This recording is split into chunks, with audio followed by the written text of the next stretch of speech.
Right now, on the National Weather Desk, 1-2 punch. More winter weather is moving across the Great Lakes, heading for the Northeast. Sticking to the roads, creating that slushy conditions out there. Catastrophic beach erosion. Severe weather brings the ocean closer than ever to coastal homes. 70% of the county's 47-mile coastline is considered critically eroded. How climate change is impacting your health. Pay attention to their physical and mental health as it comes to climate change. Go IM-1 and the Odysseus lunar lander. Reaching for the moon. The next step in returning astronauts to the lunar surface. And alligators aren't native to Arizona. So why does it look like they're living in this lake? From our nation's capital, this is the National Weather Desk. Good morning and welcome to the National Weather Desk. I'm Amira David. We are watching several winter storms for you this morning that will bring more snow to the Great Lakes and to the Northeast. The first is moving through the Great Lakes right now. It will eventually push into the Northeast through tomorrow night, bringing snow to New England and northern New York. A second system to the south will bring snow to Nebraska, Missouri, and Kentucky before arriving on the I-95 corridor. New York and Washington could get a couple of inches by Saturday morning. And here's what that first system is producing in Montana. A winter storm warning is posted for here in Helena and much of the state through tomorrow morning. Up to 9 inches are expected, with the highest amounts in the mountains. 40-mile-per-hour wind gusts will also create blowing snow and wind chills below zero. It's also snowing in Wisconsin this morning. Emily Deem is checking out the conditions in Fond du Lac. Crews are out there on the roads, just to give everybody a heads up. So if you do see a plow out there salting, trying to clear some of that snow, just take it easy. We did have a few slowdowns, Pete, when we were traveling south here to Fond du Lac this morning. But you can see, people are traveling, hopefully taking their time. But you can see from Pioneer Road here, this frontage road right next to I-41, this is kind of similar to what you'll see out there on the road. You see that the snow is sticking to the ground. It's creating some of that slushy mix that's out there. We had at times kind of got a little dicey because it was, getting on the tires, and we kind of moved there on the road, but we were taking it slow as well. But this snow right here, I'm stepping on it. It's that packing snow, Pete. So it's really, making it tough for some of those commuters this morning and creating really slushy conditions. When meteorologists track storms, they rely on data from various sources. They also look at models, and two of the most reliable are the Euro and the American, also known as the GFS. But what's the difference between the two, and which one has the sharpest accuracy? Meteorologist Emily Santum explains. Now, the European model is a medium-range weather forecast model out of Europe, collecting meteorological data such as weather observations and satellite imagery and converting them into a numerical weather prediction. Stemming from 34 different nations over in Europe, weather data is provided for the next 10 days. Now, the Euro gained popularity during Hurricane Sandy in 2012, as it correctly forecasted Sandy's landfall on the East Coast about 7 days out. Now, the global forecast system, or the American model, or as we call it, the GFS, was created by the National Weather Service. It collects several data variables plus precipitation, temperatures, winds, soil moisture, and much more, and combines them into a 16-day forecast. And as a disclaimer, most models do an accurate job of forecasting 1 to 2 days out, as opposed to more than 2 weeks. More than half the time, the European model is more accurate than the GFS. Well, severe weather and rough seas this year are taking a toll on Florida beaches. The erosion has been so bad the shoreline is inching closer to people's backyards. Amber Robb is in Jupiter Beach with the details. Erosion up and down our coastline. This is an incredible anomaly that you have a super El Nino that causes this to happen. This Jupiter Inlet Colony resident tells CBS 12 News he's lived here for 10 years and has never seen this. For me, it's, it looks a little different, and I have to step a little bit further to get down to the beach, but I feel terrible for my neighbors. His sand dunes are completely gone, but luckily he has a revetment wall. But some of his neighbors are not as fortunate. You can see here video of backyards partially destroyed, sand dunes gone, and the water washing up to homes. And it's not just an issue in this area. Palm Beach County's Department of Environmental Resources Management says this is a major issue. And about 70% of the county's 47-mile coastline is considered critically eroded. He says what we're seeing in this area isn't normal. In Jupiter Inlet Colony, we've seen, pools and the edge of home structures undermined, things that we don't typically see on a regular basis here in Palm Beach County. Some residents are hopeful that it will get better. Today, it's looking better. The piling is more covered up. The waters are calmer. There's a little bit more beach. The town's mayor tells me hopefully by the end of this week, they will be able to restore the dunes. He also is meeting with our state and U.S. lawmakers, hoping to fast track a more permanent solution before turtle nesting season starts. Climate change is the biggest global health threat of the 21st century. That's according to the World Health Organization. Maya Ingalls spoke with experts to find out how your health could be impacted by rising temperatures and extreme weather events and what you can do to protect yourself. Climate change is impacting people's health in a lot of different ways. With nearly nonstop major fires in Canada, last June and July became the summer of smoke. But we did see an increase in people who needed to come see us because the wildfire smoke was causing problems with their breathing. And Dr. Joe Santangelo is the Chief Medical Quality and Safety Officer for Munson Healthcare. He says severe weather events caused by climate change can have a direct impact on our health. so we're seeing the spread of some diseases that only occur in certain climates. And as climate is changing, those diseases are spreading to new areas. And Dr. Santangelo isn't alone. We're going to have more respiratory diseases, more cardiac diseases. Michelle Lee is the founder of Clever Carbon, a company that teaches people about their carbon footprint. And with the extreme weather patterns that are happening today, we're only going to see this more. She says it's not just the physical health impacts that are a cause for alarm. The mental health impact of this is a lot of anxiety, a lot of impending doom, because you have no control over it. The effects of climate change can have the potential to make us feel a little helpless. What can people do to try to prevent any sort of health impacts from climate change? I think one of the best things to do is to learn about climate change and to take action.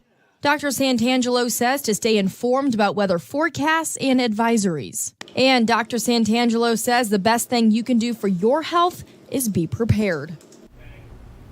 Well, cleanup continues along the Pigeon River in North Carolina 2 years after severe floods caused significant damage. Rex Hodge looks at the innovative and fiery process crews are using to get rid of the debris.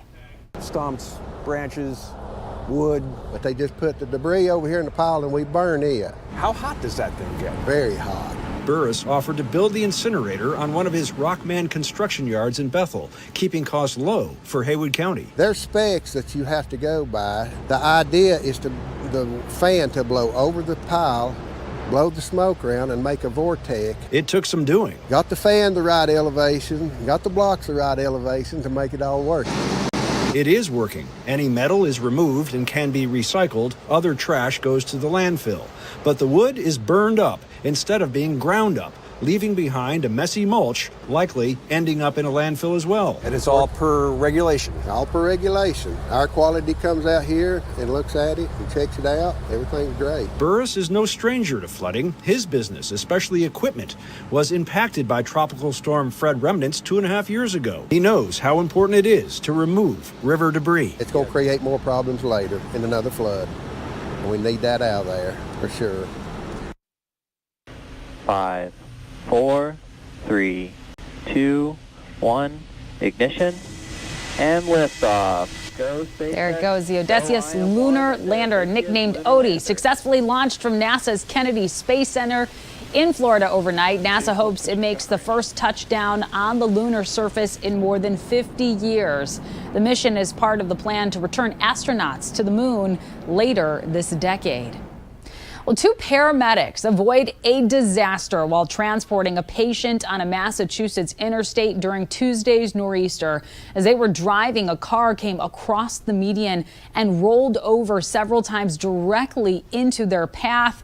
Thankfully, the ambulance was able to avoid the car. The driver of the car was also not seriously injured.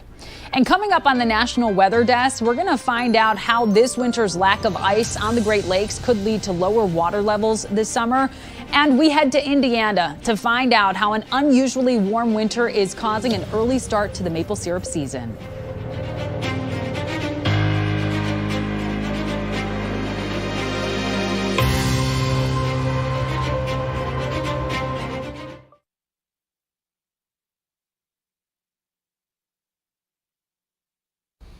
I'm meteorologist Charlie Lopresti would look at the Northeast. We have a lot of sunshine returning in the Northeast today. Some clouds will start to increase late in the day. That's in advance of this week, a little round of snow that moves in. That will be during the nighttime hours tonight, 9:30 or so, and extending into the morning hours on Friday.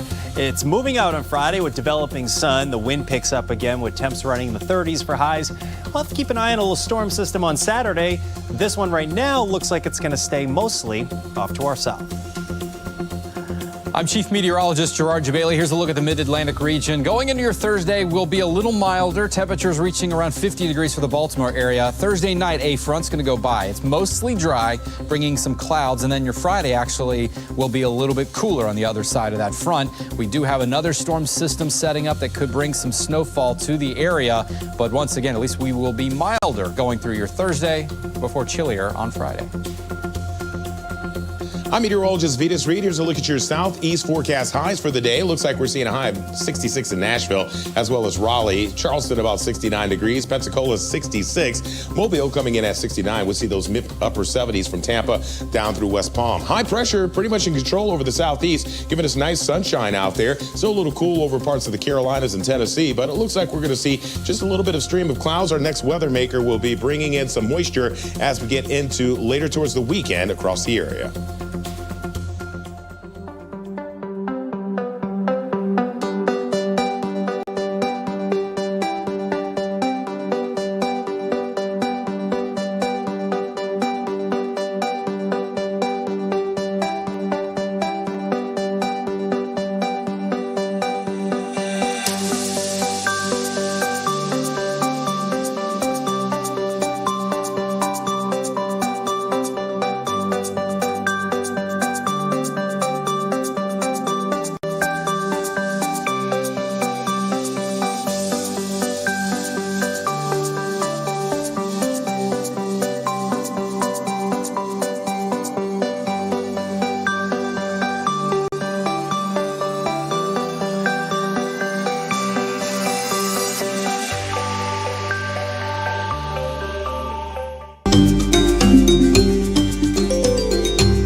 Well, she was our first host on the National Weather Desk, but is now making history in a different role. Veronica Johnson is now the chief meteorologist of WJLA-TV right here in Washington, D.C., making her the first African-American woman in that role. In honor of Black History Month, Emily Gracie caught up with the busy chief to find out how her love of weather began.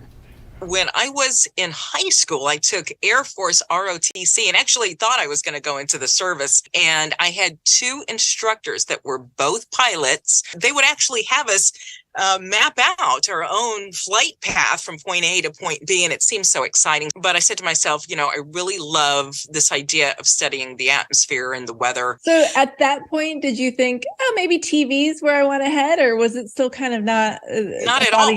See, I was the shy kid in school. My junior year in college, a friend of mine was doing his internship, Johnson City, Tennessee.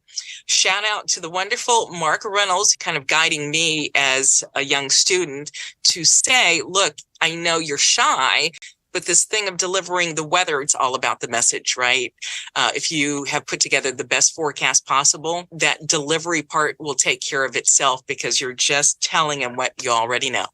In a field that's very much still dominated by not only men, but white males, were you kind of an anomaly? I was big time an anomaly. There were very few people who looked like me. I would say 0. I truly thought when I started out in this business that really there would be not only more females, but there would be many more minority females. When I started in this business, it was nearly 40 years ago. And, you know, here we are still going, okay, there's only a handful. Does it ever get frustrating being a trailblazer? Do you ever get to the point where you wish somebody had done that before you, or that we had gotten there before this? That 75 years is a little too long. It is too long. It can't be just us. It has to be everyone addressing what the issue is. We need more women of every diversity. We need more people sitting at that weather and climate table. Any advice, words of wisdom to girls, boys that want to go into weather? It's okay to take a minute, a beat to rest, but don't stop running toward your goal. Sometimes it takes 37 years. She's an incredible one, that's for sure. Well, there's only a 4 to 6 week window to tap maple trees before the sap stops running. This year, trees in Indiana are being tapped early, and as Lynette Grant reports, it's all because of the weather. Tree sap naturally collects inside maple trees every year. That sap contains energy the trees need for food. Hannah Branchick, a naturalist with St. Joseph County Parks, says there is more than enough sap in the trees. In a given year, it's hundreds to thousands of gallons, but we also have about 250 trees that we tap here. As temperatures warm above freezing during the day and drop below freezing at night, the resulting change in pressure moves the sap through the tree. To get the sap out, a hole is drilled into the tree bark, and sap is collected in either buckets or tubing, taking it directly to the evaporator pan. That's only about a 4 to 6 week long cycle within the actual season itself. So normally you have to catch it right away if you want to have a really long season. Branchick says this is not the earliest they have tapped maple trees at Bendix Woods County Park, but it may be the wackiest year. The temperature swings, however, do not appear to stop sap production altogether. It just puts a pause on the process. It'll just sit in the tree and not move, but once the weather warms back up again, it'll flow just like before. Well, this year, Wisconsin has seen an unusually warm winter. Those warmer temperatures mean historically low ice levels on the Great Lakes. Meteorologist Phil DeCastro looks at how the lack of ice could mean lower water levels at the lakes later this year. Take a trip to Point Beach State Forest right now, and you'll see nothing but open water out to the horizon. Now, that wouldn't be so unusual if it wasn't the middle of February. Meteorologist and researcher Brian Moroska says this winter is unlike any on record. We had about 51 years of reliable ice data on the lakes. And for this time of February, we have never seen ice this low in the Great Lakes. The Great Lakes is a basin are at historic lows. Lake Superior, Michigan, and Huron are all at their historic lows for this time of year. Less than 3% of the lakes have ice cover as of February 13th. The long-term average is more than 35% at this point of the winter, more than 10 times our current ice cover.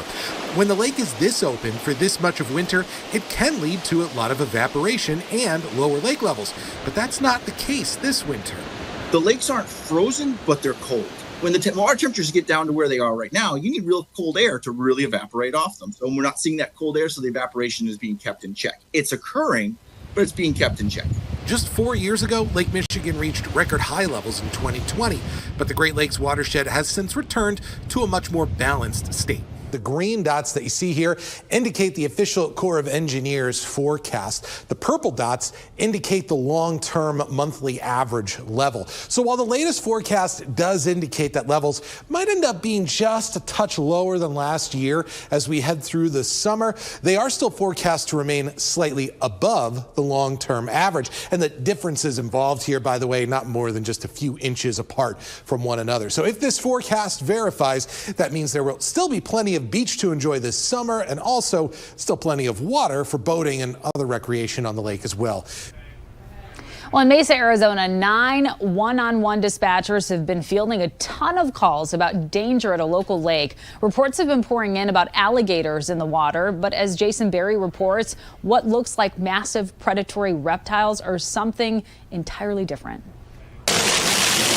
There's no reason for anyone to panic, but you wouldn't know it from the 911 calls that have come in to report an alligator in the lake at Riverview Park in Mesa. For the past several weeks, a number of park visitors have been fooled into thinking there are real alligators swimming beneath the surface, ready to pounce on a small child walking by.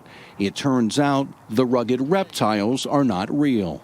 It looks so stinking real. It does. It freaks me out because I hate alligators. I hate them. Arizona's family has learned the creepy crocodile and eerie alligator strategically placed on opposite ends of the lake are nothing more than foam islands that give ducks, birds, and turtles a place to hang out and soak up the sun. Crocodiles out there. Andrea Moore is director of Mesa's Parks and Rec Department. She tells us the city recently installed the fake reptiles along with some fake islands as a way to help the turtle population out here, which often struggled to reach the shore. First we tried a dirt ramp. That worked a little bit, but the turtles had a hard time getting back into the water. And so we found with one of our lake supply vendors, they had these foam options, and they're working out well. The turtles love them. City officials admit they didn't expect so much buzz from their foam friends, but it's all in good fun. It'll be interesting to see what the reaction is when they add a couple of hippos to the lake in the next few weeks. And time now for a short break, but first we take in the nighttime views of Seoul, South Korea.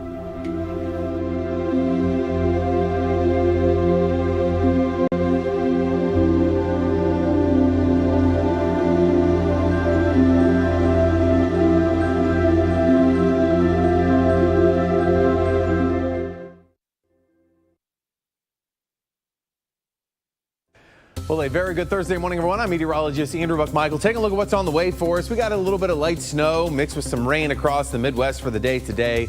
And temperatures on the cool side for most of us, a little warmer in the Ohio Valley. Tomorrow, that snow continues to drift its way down towards the Ohio Valley. And by the time that we get to your Saturday, a little quieter for most of us with some light lake effect snow. But look at all the sunshine we'll have across the plains to start the weekend, but it will be chilly. Good morning. I'm meteorologist Alex Garcia. Here's a look at your regional weather. A little chilly up into North Texas and into Oklahoma, but very warm and humid on down toward the south. We have a system that's going to be moving through, bringing rain there. Very weak front will slide to the east. We'll see a lot of warm air and more rain sliding into Texas. I'm meteorologist Alex Garcia, and that's a look at your regional weather. Well, hi there, everybody, and a good Thursday morning to you. I'm meteorologist Shannon O'Donnell.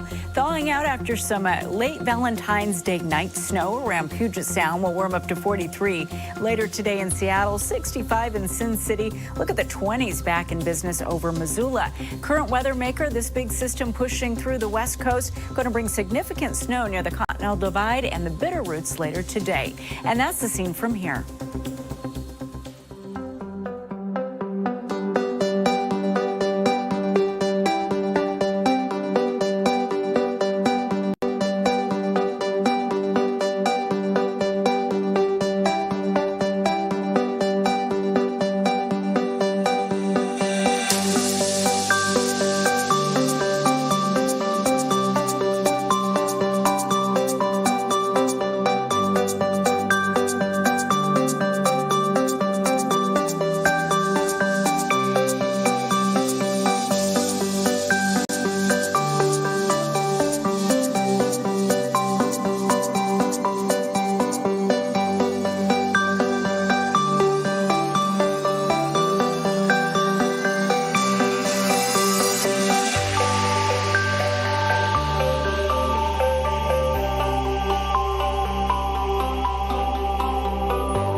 Weather Window, presented by the National Weather Desk. A chilly morning time view of Fraser, Colorado. More snowfall is expected there in the coming days. Meanwhile, this chime-in submission from the Providence area shows a focused cat on a frozen pool. Kind of looks like it's using its paws to play hockey. And to look back at this sample of Valentine's Day sunrises with color that can rival any candy conversation hearts. For more content like this, like the National Weather Desk on Facebook.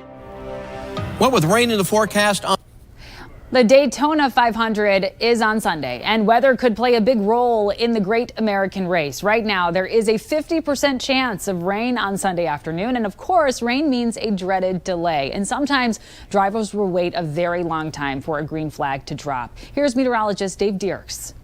Well, with rain in the forecast on Sunday for the Daytona 500, have you ever wondered the longest rain delay in Daytona 500 history? Well, that was back in 2014, 6 hours and 22 minutes long. And in the midst of that, a tornado warning, which required the grandstand to be evacuated. About an inch of rain fell, and when the race resumed around 9 o'clock in the evening, Dale Earnhardt Jr. won the prize.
Thank you so much for joining us. Tomorrow on the National Weather Desk, we're going to talk with an unofficial NASCAR meteorologist about what goes into the forecasting of car races. I'm Amira David. Make it a great Thursday, and we will see you right back here tomorrow.